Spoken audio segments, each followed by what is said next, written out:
की लोकांना आता सेक्युअर फील्ड पाहिजे. त्या फेजमध्ये ह्या गोष्टी पण फेस करायला लागणार आहेत की अरे यार आपण जर दिवस नुसतं रियाज करत बसलो तर आपली इकॉनॉमिकल कंडिशन कशी बॅलन्स राहणार. वेगवेगळे रियालिटी शोज बघत असतो, इंडियन आयडल्स असतील, सारेगमप असतील किंवा वेगवेगळे. त्यामध्ये आपल्याला काय बघायला मिळतं की एक असं कॅरेक्टर येतं आहे की जे ढोलक पण वाजवत आहे, जे गिटारसुद्धा प्ले करतंय आणि गाणं म्हणतंय, जे पियानोसुद्धा वाजवतंय आणि गाणं म्हणतंय. बट तो त्या घराण्यातून आला असेल किंवा त्याला ते पालनपोषण भेटलं असेल लहानपणापासूनच की ज्यामध्ये तो स्वतःला रेझोनन्स देऊ शकतो प्रत्येक इन्स्ट्रुमेंटमध्ये सेपरेटली, तेवढं तो ॲक्टिव्ह झाला आहे त्या इन्स्ट्रुमेंटमध्ये. बट हे सगळ्यांनाच येणार आहे हे नाही आहे ना. नुकतंच त्यांचं बाळ जन्मलं होतं 5 महिन्याचं आणि त्यांनी मला कॉल केला होता की सर तुमच्या गिटार क्लासचं कसं काय असतं किंवा त्यांनी मला सगळ्या गोष्टी विचारून घेतल्या आणि त्यांनी मला सांगितलं की माझा आता सीन असा आहे की माझं आत्ता 5 महिने झाले एक छोटं बाळ जन्मलेलं आहे, मला फक्त त्याला घेऊन तुमच्या अकॅडमीमध्ये बसायचं, तुम्ही किती चार्ज घेता. म्हणजे ही गोष्ट जी मला ऐकली ना मी इतका म्हणजे माझ्यासाठी ही पहिल्यांदाच अशी गोष्ट होती की मी इतका अवाक झालो होतो की अरे हे काय. म्हणजे लोक एवढे अवेअर झालेले आहेत संगीतामध्ये की आता लहानपणापासूनच ते बाळकडू पाहिजेत त्यांना की त्या व्यक्तीच्या कानावर त्या गोष्टी आल्या पाहिजेत. एवढी लोक आता अवेअर झालेले आहेत. म्हणजे लोकांना समजलंय की लहान वयामध्येच संगीताला तुम्ही मुलांपर्यंत पोचवू शकता आणि त्यातूनच मुलं कुठंतरी भविष्यामध्ये संगीताची ओढ पकडतील असं.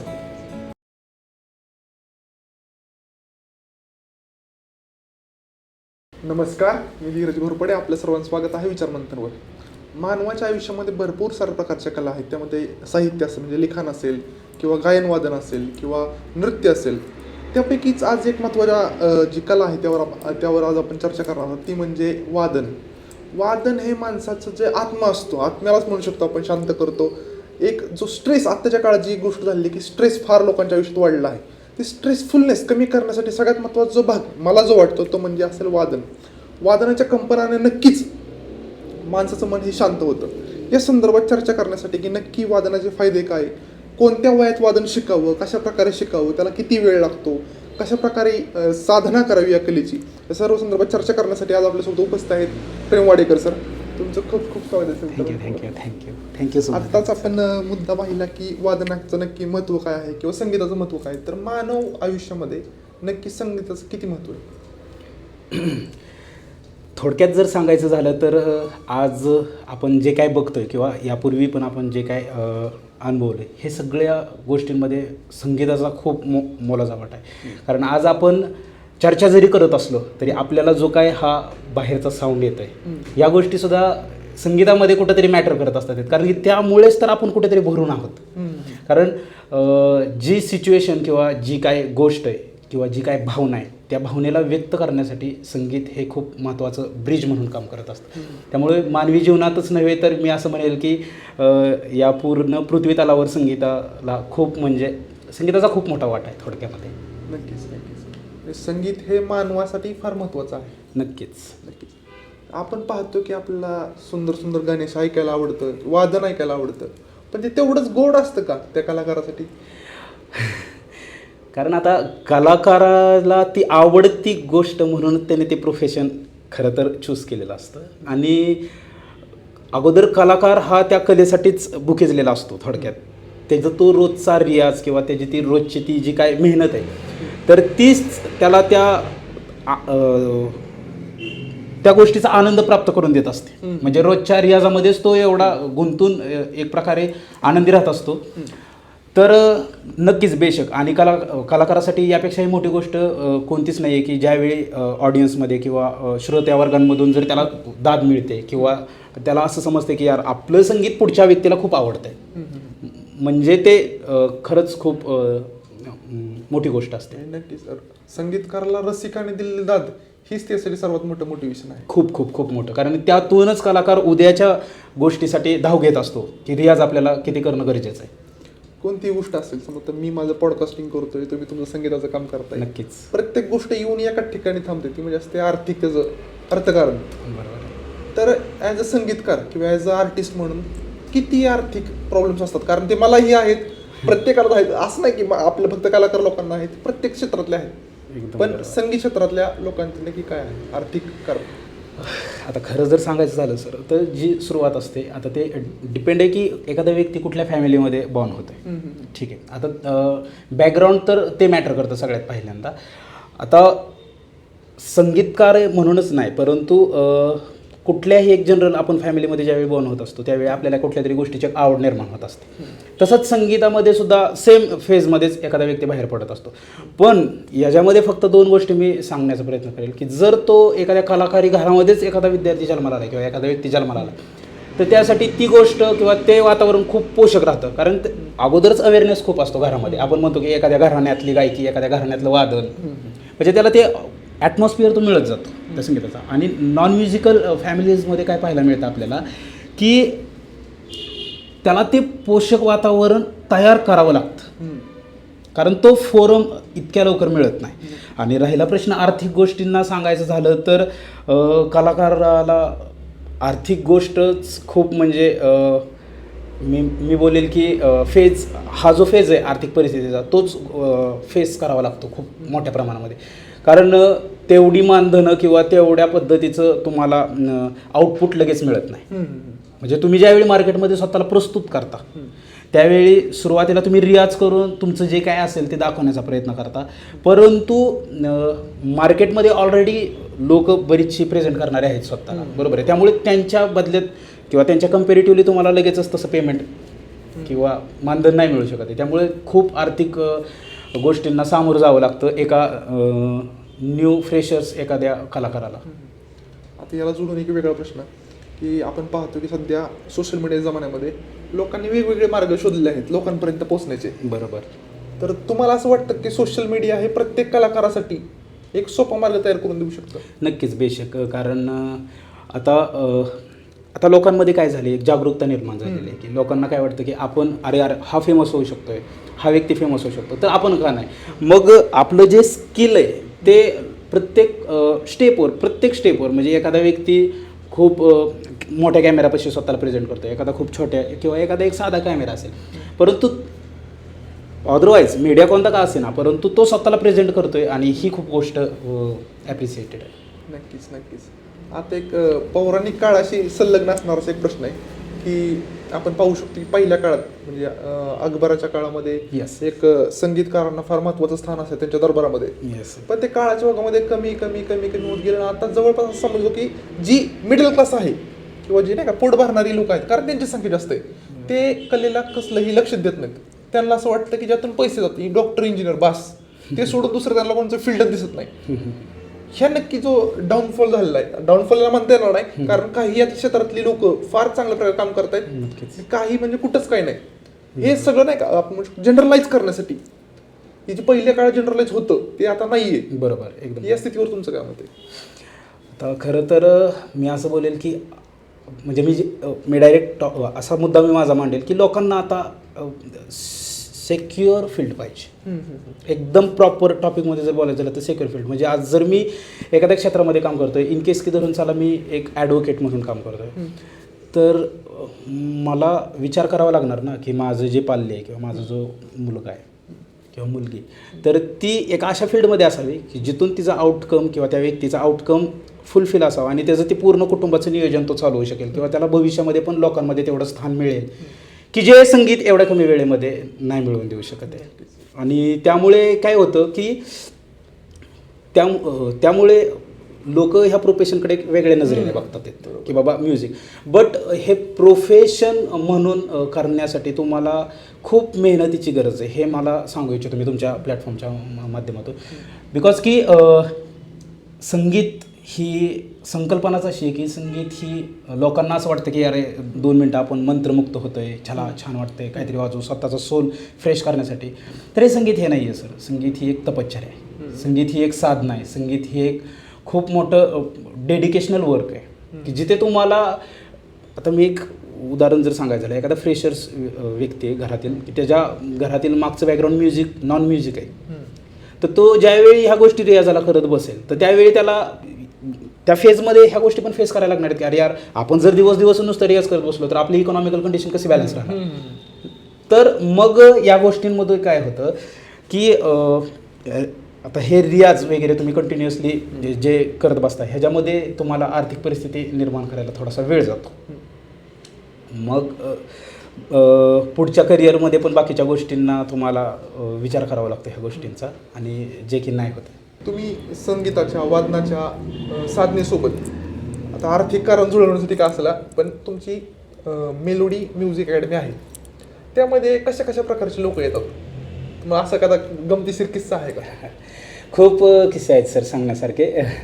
जसं की आता ज्यावेळी एक एज्युकेटेड फॅमिलीमधली कुठली फॅमिली येते आणि ज्यावेळी ते सांगते की आमच्या पाल्याला हा एखादा टॉपिक शिकायचा आहे, जसं की गिटार असेल, पियानो असेल किंवा अनदर क्लासिकल इन्स्ट्रुमेंट्स. सो असे बऱ्याचदा उदाहरणं झालेली आहेत की ते आमच्याबरोबर कम्युनिकेशन करताना अशा पद्धतीचं कम्युनिकेशन करतात की आत्ता सध्या तुम्ही थोडे दिवस त्याला गिटार शिकवा, एक 3-4 महिने आपण बघूयात गिटारमध्ये तो कसा स्वतःचा जम धरतोय, आणि त्यानंतर मग आपण त्याला थोडासा स्विच करून मग मी पियानो पण त्याला शिकवेल, म्हणजे त्याला लाईफमध्ये म्हणजे रेकॉर्डला वगैरे किंवा बाकीच्या गोष्टी जरी करायच्या झाली तरी त्याला ते खूप कम्फर्टनेस आहे. But how is it became the possible, म्हणजे की एखादा व्यक्ती 3-4 महिन्यामध्ये गिटारशी डील करेल आणि त्यानंतर परत 3-4 महिन्यामध्ये दुसऱ्या इन्स्ट्रुमेंटमध्ये नाही ना स्विच मारू शकत आहे. सो सीन काय आहे, जर आज आपण थोडेसे 2 पावलं मागं गेलो तर आत्ताच नुकतेच आपण उस्ताद राशिद खान साहेबांना बघितलं, ते आत्ता थोडे एक्सपायर झाले 1 वर्षापूर्वी, परंतु त्यांची कारकिर्दी तुम्ही बघा ना, त्या व्यक्तीने शास्त्रीय गायनाचा दर्जा कुठे घेऊन ठेवलेला आहे. आत्ताच आपण लता दीदींना बघितलं, लता दीदींनी सुद्धा एवढं स्वतःचं कॉन्ट्रीब्युशन म्युझिकमध्ये दिलं आहे. पण ह्यामध्ये बघण्यासारखा फ्रेम काय की त्यांनी एकाच सब्जेक्टला घेऊन पूर्ण आयुष्य त्यांचं त्या क्षेत्रामध्ये डेडिकेटेडली दिलेलं आहे. बरोबर आहे. मग आज जर लोक असेच जर 4 वर्ष किंवा 5 वर्ष फक्त गायन करून पुढे ते नसते का गिटार धरू शकले, किंवा त्यांना नसतं का वाटलं की पियानो पण वाजवावं म्हणून. हा जो फ्रेम आहे हा लोकांना एक वेगळ्या अँगलने बघण्याचा एक दृष्टिकोन तयार झालेला आहे. म्हणजे की आता एक उदाहरण मी तुम्हाला जागतं उदाहरण देईल की आज आपण अवेअर सगळेच आहोत. आपण काही बघायला लागलो तर आपण सगळ्यात पहिल्यांदा टी व्हीवरती वेगवेगळे रियालिटी शोज बघत असतो. इंडियन आयडल्स असतील, सारेगमप असतील किंवा वेगवेगळे. त्यामध्ये आपल्याला काय बघायला मिळतं की एक असं कॅरेक्टर येतं आहे की जे ढोलक पण वाजवत आहे, जे गिटारसुद्धा प्ले करतं आहे आणि गाणं म्हणतं आहे, जे पियानोसुद्धा वाजवत आहे आणि गाणं म्हणतं आहे. बट तो त्या घराण्यातून आला असेल किंवा त्याला ते पालनपोषण भेटलं असेल लहानपणापासूनच की ज्यामध्ये तो स्वतःला रेझोनन्स देऊ शकतो प्रत्येक इन्स्ट्रुमेंटमध्ये सेपरेटली, तेवढं तो ॲक्टिव्ह झाला आहे त्या इन्स्ट्रुमेंटमध्ये. बट हे सगळ्यांनाच येणार आहे हे नाही आहे ना, बरोबर आहे ना. तुमचा फील्ड तुम्ही पहिल्यापासून फोकस काय धरला आहे की अरे यार मी कम्फर्ट आहे कराटे खेळण्यामध्ये किंवा स्विमिंगमध्ये किंवा बॅडमिंटनमध्ये, आणि तुम्ही अचानकच तुम्हाला कुठून तरी लहर लागली की नाही आता आपण म्युझिक केलं पाहिजे, असंच काहीतरी रियालिटी शो बघून, आणि मग आपण एखाद्या शिक्षकाला जाऊन या असं वक्तव्य ज्या वेळ करतो तर मला असं वाटतं की ह्याच्यापेक्षा दुर्दैव कोणतंच नाही आहे की एक तुम्हाला संगीताचा अवेअरनेसच नाही आहे तुमच्या कोरमध्ये. आता मी तुम्हाला बोलतो की मला असं वाटतं की मी अजून 0.01% सुद्धा नाही आहे की मी म्युझिकमध्ये स्वतःला काहीतरी मानू शकेल. म्हणजे माझ्यासाठी ही खूप भाग्याची गोष्ट आहे की तुम्ही मला आत्ता चूज केलं या पॉडकास्टच्या याने, कारण मी एवढं डिलायटेडली असं अजून काय कॉन्ट्रीब्युशन म्युझिकमध्ये काय मोठं करू नाही शकलेलं. म्हणजे मला फक्त एवढंच सांगायचं की माझ्याकडे एक प्लस पॉईंट असेल तो म्हणजे हा की मी कोणाला तरी एक म्युझिकचा छोटासा गायडन्स देऊ शकतो, हा माझा एक पॉईंट असू शकतो. बट म्युझिक हे खूप वास्ट आहे सर. आज आपण पंडित जितेंद्र अभिषेकींना ऐकलं, आत्तापर्यंत आपण पंडित भीमसेन जोशींना सुद्धा ऐकलं, एवढे महान व्यक्ती आपण ऐकत आलेलो आहे. तर त्यांनी एक सब्जेक्ट घेऊन त्यांचं पूर्ण आयुष्य पणाला लावलेलं आहे, आणि एक सब्जेक्ट फक्त गायकी, फक्त गिटार, फक्त ढोलक, फक्त तबला. मग हे जरी इतकं सोपं असतं तर आज म्हणजे काय करून बसले असतील. तर हे नाही आहे, हे लोकांनी ह्या गोष्टीची जागरूकता तयार केली पाहिजे. आणि हे इतकं छोटं पण फील्ड नाही आहे की ज्या पद्धतीने तुम्ही त्याला असं ट्रीट करताय की जाता जाता चलो हॅलो करून आपण पुढे निघून जाऊया, हे असं नाही आहे. संगीत हे खूप वास्ट आहे. संगीत हे इतकं वास्ट आहे की म्हणजे उस्ताद शाहिद परवेज खान साहेब आत्ता कालच रिसेंटली त्यांचा एक व्हिडिओ बघत होतो, तर ते म्हणले की ह्याला मंजिलच नाही, इथं फक्त रस्ता आहे, तुम्हाला फक्त जायचं आहे. हां, आता तुम्ही चांगला आर्टिस्ट, कमी आर्टिस्ट किंवा त्यापेक्षा कमी आर्टिस्ट, हे कॉम्पिटिशन हे लोकांनी बनवलेलं आहे. आर्टिस्टमध्ये काहीच नाही आहे. आर्टिस्टमध्ये तुम्ही प्ले करताय you are become my friend किंवा दुसरा कोणतरी आहे, वा क्या बात आहे. सो असे रिलेशन्स बिल्डअप आहेत, बट नॉट लाईक की अरे हा माझ्यापेक्षा जास्त वाजवतो किंवा म्हणजे एक उदाहरण छोटंसं देऊ तुम्हाला की आज एखादा विद्यार्थी, त्या विद्यार्थ्याला तो 8वीत आहे आणि त्याला एक शिकवायला शिक्षक आहे 8वीत, आता 12वीमध्ये जर एखादा विद्यार्थी असेल तर त्याला शिकवायला एक दुसरा विद्यार्थी, ग्रॅज्युएशनला एखादा विद्यार्थी असेल तर त्याला एक वेगळा शिक्षक आहे. परंतु प्रत्येक स्टेजमध्ये शिक्षक वेगवेगळ्या स्टेजचा आहे ना, बरोबर आहे. आता जो स्वतःला कम्फर्ट झोनमध्ये 8वीमध्ये ठेवतोय मी बेस्ट ऑफ बेस्ट आहे, तो 8वीच्याच क्लासला शिकवेल, 10वीच्याच क्लासला शिकवेल, 12वीच्याच क्लासला शिकवेल. तसंच आर्टिस्टमध्ये एखादा कॉन्सर्ट लेवलला वाजवतोय, तो रिस्पेक्टेड पर्सन आहे, तो त्या लेवललाच वाजवणार. आणि एखादा जर छोटे मोठे प्रोग्राम करतोय लग्नातले किंवा छोटे मोठे, तर तो त्या लेवलचा कलाकार आहे. याच्यामध्ये असं नाही, पण रिस्पेक्ट सर एक तर पहिली गोष्ट म्हणजे तो आर्टिस्ट आहे ना, या गोष्टीची रिस्पेक्ट झाली पाहिजे. नक्कीच, बरोबर आहे. आता खरं तर प्रेक्षकांना मला सांगायचं की मी यांना भेटायच्या अगोदर पण मेलोडी म्युझिक अकॅडमीला आलो होतो. तेव्हा सरांनी आम्हाला एक फार सुंदर धून वाजवून दाखवली होती गिटारवर. तेव्हा म्हणजे मी दिवसभर कामात होतो, सगळ्या ती डोक्यात गंमत झाली होती. मी ते धून ऐकली जवळपास 15-20 मिनिटं, माझं डोकं शांत झालं. त्या दृष्टीने मला प्रश्न आहे की ही जी लहान मुलं आहेत, एवढ्या लहान वयामध्ये संगीत शिकतात, वादन शिकतात, त्यांच्या व्यक्तिमत्वावर याचा कसा परिणाम होतो? त्यांच्या व्यक्तिमत्वावर म्हणजे एक संगीत म्हणजे एक पॉझिटिव्ह वाईब आहेत. आत्ता जस्टच जाकीर यांची पहिलं पुण्यस्मरण झालं, ज्याच्यामध्ये त्यांचे खूप जुने पॉडकास्ट येत होते. तर त्या जुन्या पॉडकास्टमध्ये त्यांनी एक संगीताला असं सांगितलं होतं की संगीत ही पॉझिटिव्हिटी आहे, फक्त पॉझिटिव्हिटी आहे, ज्याच्यामध्ये ना तुमच्याकडे नकारात्मक गोष्टी जवळच येऊ शकत नाहीत, इतकी पॉझिटिव्हिटी. आता ज्यावेळी छोटी लहान मुलं या क्षेत्रामध्ये येतील किंवा त्या गोष्टी ज्यावेळी या संगीताशी फॅमिलियर होतील ते विद्यार्थी, त्यावेळी त्यांच्यामधला जो ॲक्टिव्हनेस आहे ना, हा इतका जागृत होत असतो. बिकॉज की त्यांचा जो अटॅच करण्याचा जो काय त्यांचा रेश असतो हा खूप हाय असतो आपल्यापेक्षा, लहान मुलांचा. त्यामुळे त्यांना त्या सकारात्मक वाईब ज्या आहेत ना इतक्या मिळतात, आणि ज्यामध्ये ते फुलफिल म्हणजे स्वतःला आयुष्यामध्ये एक चांगला पर्सनॅलिटी नक्कीच बनवतील, की जे तो संगीतामध्येच चांगला होईल असं नाही, बट ते ज्या क्षेत्रात असतील ते स्वतःला चांगलं प्रेझेंट करते. एक छोटंसं एक उदाहरण आहे माझ्याकडेच आत्ता, की मी ज्यावेळी फलटण ब्रांचला गिटार शिकवत होतो त्यावेळी एक XYZ व्यक्ती म्हणजे त्या लेडीज होत्या, तर त्यांनी मला कॉल केला होता. नुकतंच त्यांचं बाळ जन्मलं होतं एक 5 महिन्याचं, आणि त्यांनी मला कॉल केला होता की सर तुमच्या गिटार क्लासचं कसं काय असतं, किंवा त्यांनी मला सगळ्या गोष्टी विचारून घेतल्या. आणि त्यांनी मला सांगितलं की माझा आता सीन असा आहे की माझं आत्ता 5 महिने झाले एक छोटं बाळ जन्मलेलं आहे, मला फक्त त्याला घेऊन तुमच्या अकॅडमीमध्ये बसायचं, तुम्ही किती चार्ज घेचाल. म्हणजे ही गोष्ट ज्यावेळी मला ऐकली ना, मी इतका म्हणजे माझ्यासाठी ही पहिल्यांदाच अशी गोष्ट होती की मी इतका अवाक झालो होतो की अरे हे काय.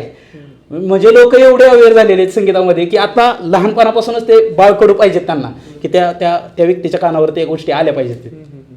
एवढी लोक आता अवेअर झालेले आहेत, म्हणजे लोकांना समजलंय की लहान वयामध्येच संगीताला तुम्ही मुलांपर्यंत पोचवू शकता, आणि त्यातूनच मुलं कुठंतरी भविष्यामध्ये संगीताची ओढ पकडतील असं. आत्ता आपण पाहिले की काही लोक भरपूर अवेअर आहेत की त्यांना महत्त्व माहिती आहे संगीताचं, नक्की लहान वयापासून जर सुरुवात केली तर ते रुजत जातं एकदम. त्याविरुद्ध अशीही काही लोक आहेत की 6 महिन्यात उरका अशी म्हणणारे लोक आहेत.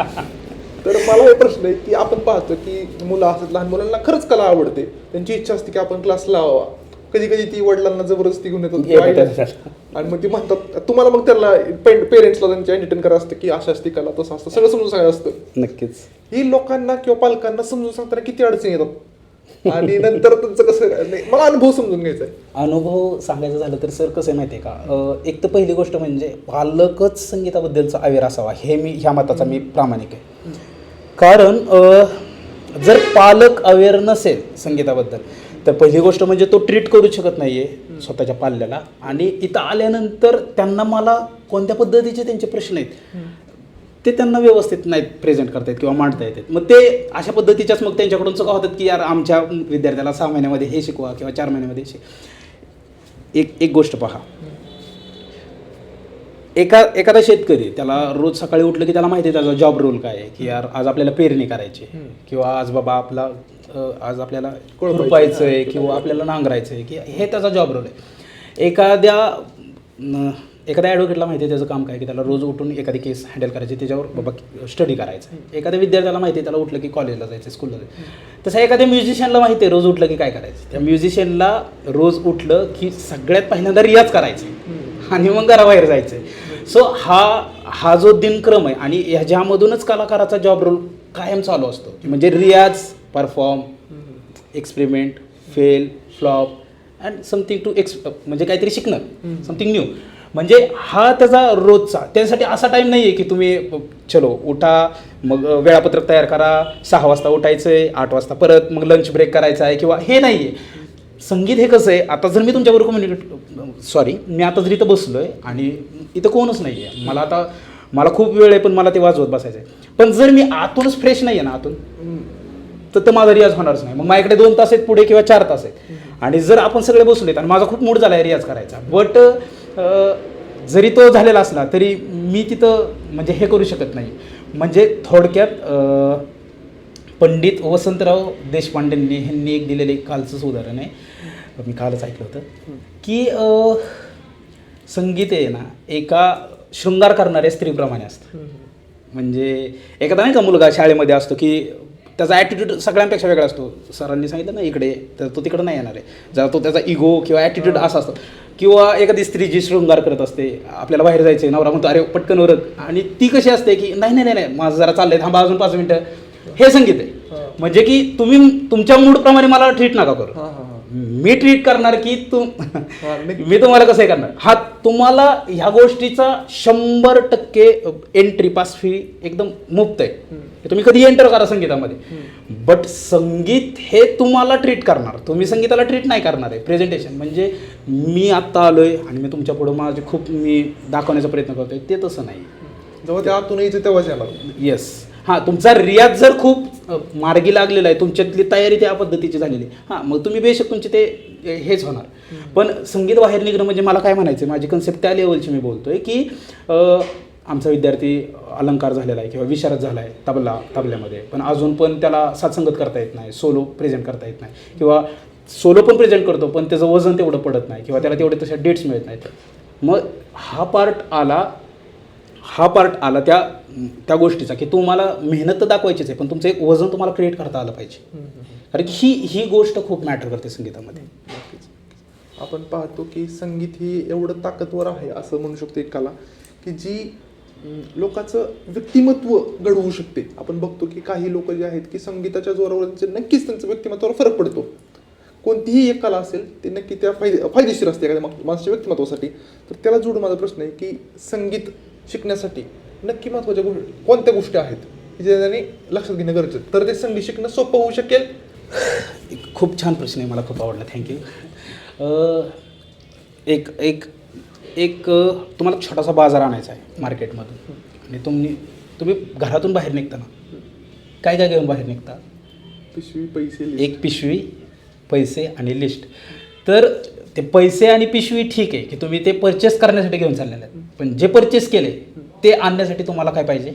पिशवी. तर हा जो ध्येय आहे ना, ही म्हणजे एक झोळी ज्याच्यामध्ये तुम्हाला संगीत उतरवायचं आहे. आणि सगळ्यात महत्त्वाचं म्हणजे ना, ही झोळी तुम्हाला व्यवस्थित क्रिएट करता आली पाहिजे. संगीत क्षेत्रामध्ये सर खूप म्हणजे तारेवरच्या कसरतीप्रमाणे तुम्हाला प्रत्येक दिवस जगायचा असतो. म्हणजे एक आदरातिथ्य, एक वागणूक, एक बोलण्याची अदब, किंवा म्हणजे ही जोडी म्हणजे थोडक्यात मला तुम्हाला काय सांगायचं की संगीत येईल तुमच्यात, पण तुमच्यात घेण्याची तेवढी किंवा तुमची झोळी तेवढी ताकदीची आहे का? तुम्हाला अगोदर ती बनवायची झोळी की ज्याच्यामध्ये तुमचं संगीत उतरू शकतंय. जर तुम्ही त्या झोळीत संगीत घेतलं पण आणि तुमच्याकडे जर अहंकारण गर्वाची जर भाषा यायला लागली, तर तो कलाकार खूप लांबपर्यंत जाऊ शकत नाही. म्हणजे ह्या झोळीच्या त्या गोष्टी मी सांगतोय. म्हणजे हे फक्त घेणारी गोष्ट आहे, देणारा तर तोच आहे. आणि हे तुम्हाला इथं उतरवता आलं पाहिजे की बाबा एक कलाकार आहे, त्या लेवलला वाजवतो, पण जर तो दुसऱ्यांबरोबर जर त्या लेवलनी बोलू शकत नसेल किंवा त्याला तेवढं हे देऊ शकत नसेल, तर मग काय उपयोग नाही आहे या देहाचा किंवा ह्या मिळवलेल्या ह्या देहामधल्या त्या कलेचा. तुम्हाला त्या झोळीला आदबशार पद्धतीने ते टिकवून ठेवायचं आहे शेवटपर्यंत. नक्कीच सर, एक शेवटचा प्रश्न की एक संगीत शिक्षक म्हणून तुम्ही पहिली गोष्ट तर पालकांना, नंतर त्यांच्या पाल्यांना किंवा विद्यार्थ्यांना काय सल्ला द्याल? नक्कीच संगीत शिकताना खूप महत्त्वाच्या गोष्टी मी तुम्हाला सांगेल की प्रथमतः म्हणजे तुमचा जर अट्टासच आहे की त्याला संगीतच शिकवायचं आहे, तर त्याला अगोदर चांगला श्रोता तयार करा. कारण संगीत हे निम्म तिथंच तयार झालेलं असतं की ज्यावेळी तुम्ही ऐकणं तुमचं प्रॉपरली झालं आहे. आपण जर ज्यावेळी म्हणतो ना ह्या घराण्यातला हा विद्यार्थी किंवा हे जे वडील त्या बाजाचे होते, वाजवत होते, याचा अर्थ असा की थोडक्यात की त्यांच्या घराण्यातला विद्यार्थी म्हणजे त्याचं ऐकणं प्रॉपर असेल, म्हणजे तो त्याला माहिती आहे, अवेअर येतो त्या गोष्टी. त्यामुळे अगोदर चांगला श्रोता व्हा. जर तुम्ही चांगले श्रोता होत असाल तर तुम्हाला काय प्रेझेंट करायचं आहे किंवा तुम्हाला त्या म्युझिकला कोणत्या पद्धतीचा वळण द्यायचं आहे, मार्ग द्यायचा आहे, हे तुम्हाला पहिल्या गोष्टी खूप समजते. खूप ऐका, खूप जॉनर ऐका, क्लासिकल ऐका, वेस्टर्न ऐका, कंट्री ऐका, जॅझ, ब्ल्यू. हां, तुमचा सब्जेक्ट कोणता आहे त्यावर डिपेंड राहील की तुम्ही पियानो शिकताय, क्लासिकल कोणतं इन्स्ट्रुमेंट शिकताय, तर त्यावेळी तुम्हाला चांगलं कळेल की बाबा हां मला काय प्रेझेंट करायचं आहे. हां, तुम्ही तबला शिकताय तर तुम्हाला बनारस घराणा प्रेझेंट करायचा आहे, दिल्ली घराणा प्रेझेंट करायचा आहे का पंजाब घराणा, हे तुम्ही ठरवा. तुम्ही गायकी शिकताय तर तुम्हाला जयपूर घराणं शिकायचं आहे, ग्वालियर घराणं शिकायचं आहे किंवा दुसरं कोणतं घराणं शिकायचं आहे, हे तुम्ही तुमच्या ह्या ऐकण्यावर ह्या गोष्टी सगळ्या डिपेंड राहणार आहेत. नक्कीच. म्हणजे संगीत शिकण्यासाठी सगळ्यात पहिल्यांदा पालकांनी हे महत्त्वाचं लक्षात ठेवा की आपल्या पाल्याला पहिली गोष्ट म्हणजे चांगला श्रोता बनवा, बरोबर. आणि दुसरी गोष्ट, जर तुम्हाला त्याला कोणत्या सब्जेक्टमध्ये बघायचं आहे तर ते अगोदर चांगली चर्चा त्या गुरुजींशी करा. त्याला जेवढं जास्त सानिध्य त्यांच्या गुरुजींचं देऊ शकता तेवढं सानिध्य गुरुजींचं द्या. आणि त्याचं वय जर कमी असेल तर तुम्हाला योग्य पद्धतीचं मार्गदर्शन ते तुमचे गुरुजीच करतील त्या क्षेत्रातले.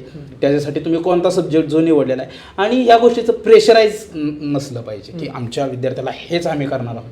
हे तर सगळं त्या व्यक्तीच्या पर्सनॅलिटीवर डिपेंड असणार आहे की तो कोणत्या पद्धतीची ती पर्सनॅलिटी जनरेट करतोय किंवा सब्जेक्टला चूज करतोय आणि कसं त्याला न्याय देतोय. नक्कीच नक्कीच सर. आज संगीताचं नक्की फिलॉसॉफी आम्हाला समजली. संगीत कशा प्रकारे आत्मसात केलं पाहिजे, त्याचे नक्की फायदे काय, संगीत कोणत्या वयात शिकलं पाहिजे आणि कशा प्रकारे शिकलं पाहिजे. संगीत हे 6 महिने शिकून होत नाही, ही पहिली गोष्ट महत्त्वाची गोष्ट मला सांगायची पालकांना.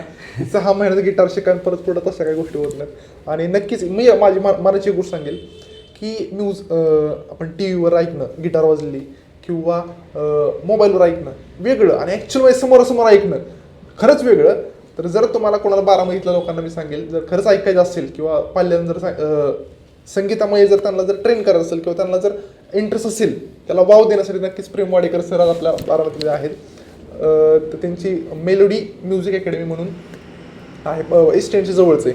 तुम्ही सर्च केलं तरी मिळेल किंवा मी सरांचे डिटेल्स पण टाकेन. कारण फार ते मला असं वाटतं माझ्या मनापासून की खरंच अशा प्रकारच्या कलेलाही एक वाव मिळाला पाहिजे. आणि मी जे त्या दिवशी अनुभवलं की जी गिटार ऐकून जे माझा मेंदू शांत झाला, अशी सगळ्यांना अनुभूती जर मिळाली तर नक्कीच कलेचं ही जी आपल्याला दिसतंय की जरा बॅकग्राऊंडला पडली किंवा मागं पडली, ही नक्कीच पुढे जाईल. तर आज सर तुम्ही आम्हाला वेळ दिला, तुमचे खूप खूप धन्यवाद. आणि विचार मंथनकडून तुम्हाला पुढच्या वाटचालीसाठी खूप खूप शुभेच्छा. Thank you sir, thank you.